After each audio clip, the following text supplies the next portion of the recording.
and come from a small village in the north. When I was young, about 1 year old, my mother could not care for me, so left me somewhere.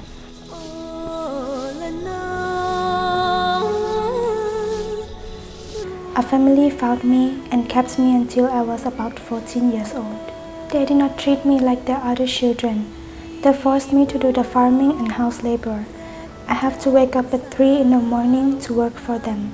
If I don't, they yell at me and hit me. อันนี้ไปล้างสิทำไมช้าจังอ่ะจะมัวแต่ขี้เกียจอยู่ได้ไหม They would take me to work in fields far from house. Many times they left me alone there, not coming back for many days. The place they sent me had no house, no electricity. If I don't want to do it, they yell at me and hit me. They always curse me and remind me of my history. They say, I should have left you there to die at that place. I'm afraid when they talk like this. When I was 14, a village neighbor spoke to me. Why do you give your life like this? She showed me a picture of the city where she lives and said, this is my life in the city. I have house, car, and nice clothes. I don't have to work hard. If you go with me, you can have the same life as me. I thought if I continue my life like it is, I have no future. I have no chance to go to school. I decided to go with her. I was 14 years old. When I got to her place, she gave me new clothes. She said, this is a business where we sell food and beer. In the evening, the customers came to the shop. She told me to sit with customers and entertain them. She said, you don't have to be shy or afraid. If guest invites you to go with him, just go. I told the lady, I will not do this again. She said, you have no choice. If you don't want to do this, you go back to your village. She said, if you decide to stay here, you have to do whatever customer wants. One day, a lady came to give me advice of how to protect from HIV when I'm with customer, and she said, come to visit me for a blood test.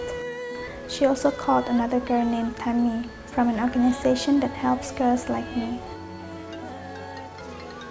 Tammy phoned me and invites me to go with her to the park by river so we could talk, but I didn't go. The lady told me, you never leave me. You only know their face but not their heart. You cannot trust them. They want to sell you to other country.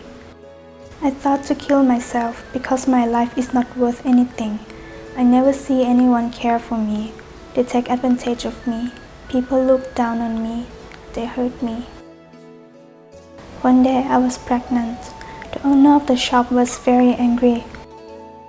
The shop owner made me do an abortion. She made me to service customers right after. จ้าน้อย I phoned Tammy. She picked me up and took me to the park to talk. Tammy told me that I didn't have to stay at the beer shop. I could come to the safe house.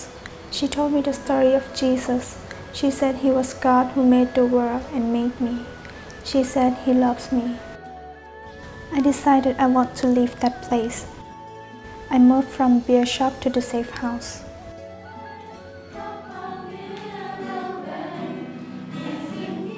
I love to live in this place. My life is so different here. I see love around me. In this place, I'm so happy.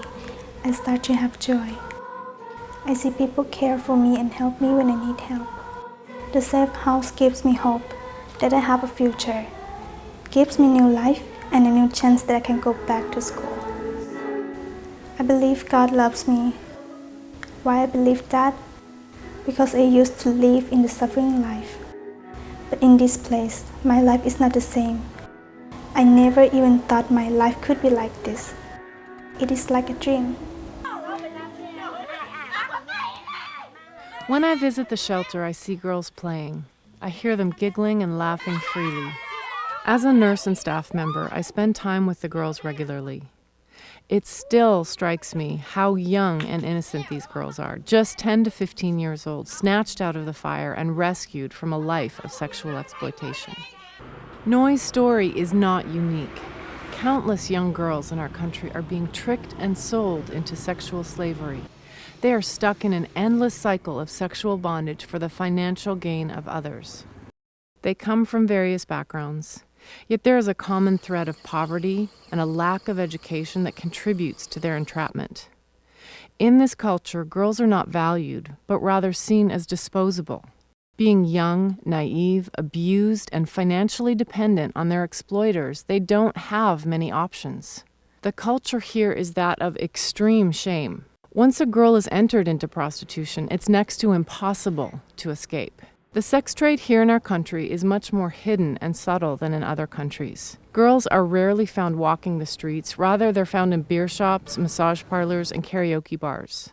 The girls who serve the beer can also be purchased for about the same price as a beer costs in Canada. Our organization needs to keep a very low profile. In the eyes of the government, this problem of the sex trade and trafficking doesn't exist. There is potential for our staff to be imprisoned or deported if the government knew we were rescuing girls. The girls that come to us have suffered much trauma and injustice. At the Safe House, all of the girls' physical needs are met, and their emotional well-being is cared for through counseling and the ongoing love and support of our staff. They're provided the opportunity to hear about Jesus, his love for them, and the hope that he brings for healing and restoration. Next to experiencing the healing love of Christ, we believe that education is the most important thing that we can give these girls. The girls have an opportunity to learn handicrafts, food processing, hairdressing, and aesthetics.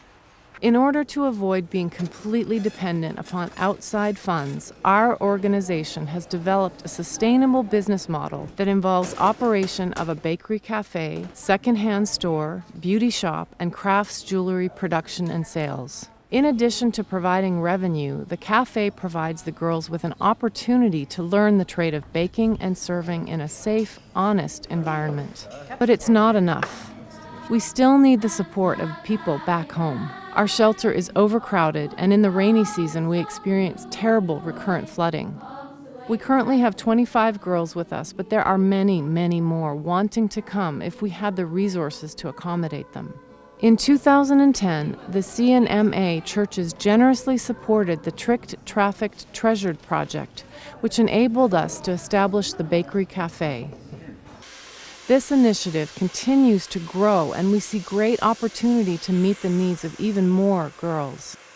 Our plan is to buy a property and build a school that will provide safe living conditions where they will learn skills to equip them for future success. It will be a home where healing, restoration, and rebuilding will take place. Through higher education, the girls will be empowered to dream big, to imagine a future beyond what they ever thought was possible.